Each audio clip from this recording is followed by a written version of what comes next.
सबको जय श्री राधे। दोस्तों, आशा करती हूँ आप सब स्वस्थ होंगे और अच्छे होंगे। तो आइए सुनते हैं आज की कहानी। रात की 10 बज चुकी थी। अब माँ अपने बच्चों से कहती है कि सोने का समय हो चुका है, चलो सो जाओ। माँ के कहने पर बच्चे कमरे में जाते हैं और बिस्तर पर लेट गए। और लेटने के 2 मिनट बाद दोनों में झगड़ा शुरू हो जाता है। माँ उनका शोरगुल सुनकर कमरे में जाती है और पूछती है कि क्या हुआ, तुम दोनों क्यों झगड़ते हो? मैंने तुम्हें सोने के लिए कहा था या झगड़ने के लिए? तभी बेटा कहता है कि मम्मी ये तकिया मैं लूँगा, और बेटी कहती है कि नहीं ये तकिया मैं लूँगी। इसी बात पर उन दोनों की लड़ाई हो रही थी। तकिया एक है और उसको चाहने वाले 2। बेटा कहता है कि नहीं तकिया तो मैं लूँगा, और बेटी कहती है कि नहीं मैं ये तकिया तुम्हें किसी भी हाल में नहीं दूँगी।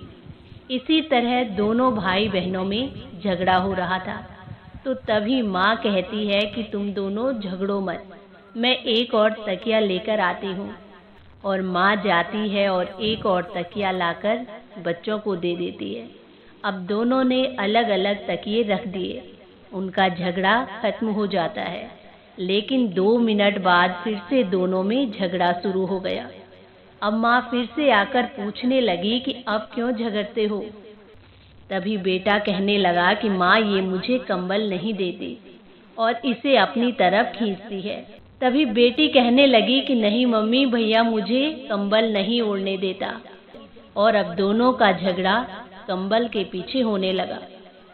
अब माँ कहने लगी कि अभी तकिया को लेकर झगड़ते थे और अब कंबल को लेकर झगड़ने लगे। खैर कोई बात नहीं, मैं तुम्हें एक और कंबल लाकर देती हूँ। अब दोनों अपना अपना तकिया अपनी अपनी कंबल लेकर सो गए। आधा घंटा हुआ कि दोनों को गहरी नींद आ जाती है। कुछ देर बाद माँ उन दोनों को देखने के लिए जाती है। तो अब दोनों के पास उनकी तकिया कंबल कुछ भी नहीं था।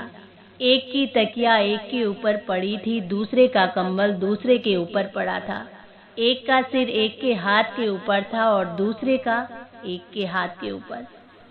जब माँ ये नज़ारा देखती है तो खूब हंसती है और सोचती है कि कैसे नादान बच्चे हैं। तकिया और कंबल को लेकर झगड़ रहे थे और अब वही तकिया और कंबल इधर उधर पड़े हैं और इन्हें उनका ख्याल ही नहीं है। माँ हंस रही थी बच्चों पर, और इसी प्रकार मौत हंसती है हम पर। मौत हमारी मूर्खता पर हंसती है, क्योंकि जब हमारी आंखें सदा सदा के लिए बंद हो जाती हैं तो हमारे मकान, हवेलियाँ, तिजोरियाँ, जमीन जायदाद सब ऐसे ही पड़े रह जाते हैं। मकान वहीं खड़ा रहता है, दुकान भी वहीं खड़ी रहती है, तिजोरी भी वहीं पड़ी रहती है, ठीक वैसे ही जैसे दोनों भाई बहनों की तकिया और कंबल पड़ी थी। जैसे माँ अपने बच्चों की मूर्खता पर हंस रही थी, ठीक उसी प्रकार मौत भी हम पर हंसती है कि कैसे नादान मनुष्य हैं। जिंदगी भर मिट्टी के इन मकानों के लिए और चंद रंग बिरंगे कागजी टुकड़ों के लिए इधर उधर भागता रहता है। ध्यान रखना चाहिए, अपने मरने के बाद हमें शमशान तक पहुंचाने के लिए हमारे साथ सारी दुनिया होगी, लेकिन शमशान के आगे साथ जाने वाला पूरे संसार में एक भी नहीं होगा। शमशान से आगे मनुष्य के साथ अच्छे और बुरे कर्म ही जाते हैं। मृत्यु के बाद तो धर्म का फल ही मनुष्य का साथ देता है। जिस जमीन पर आज अपना मकान है वो आज हमारे पास है, लेकिन 100 या 50 साल पहले वो किसी और के पास रहा होगा, और 100 साल बाद भी उस पर हमारा हक नहीं होगा, ये किसी और का हो जाएगा। जमीन तो वहीं की वहीं रहती है, लेकिन हम कहते हैं कि जमीन हमारी है। जमीन हंसती है, क्योंकि हमारे माता पिता दादा दादी भी यही कहते थे। जमीन कभी किसी की नहीं हुई।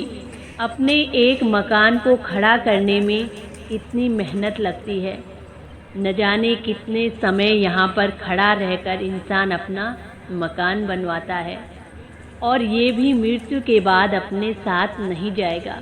साथ जाने की बात तो दूर, उसमें तो अपना अंतिम संस्कार भी नहीं हो सकता।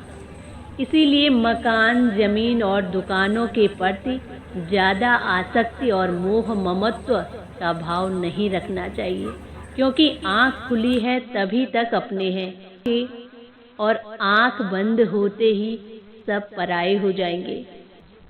तो जीवन में झगड़े और पाप तभी तक है जब तक आँख खुली है। जीवन में भागम भाग तभी तक है जब तक आँख खुली है।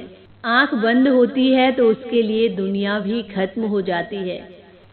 तभी तो नींद को छोटी मृत्यु और मृत्यु को बड़ी नींद कहा जाता है। तो दोस्तों, ये थी आज की कहानी।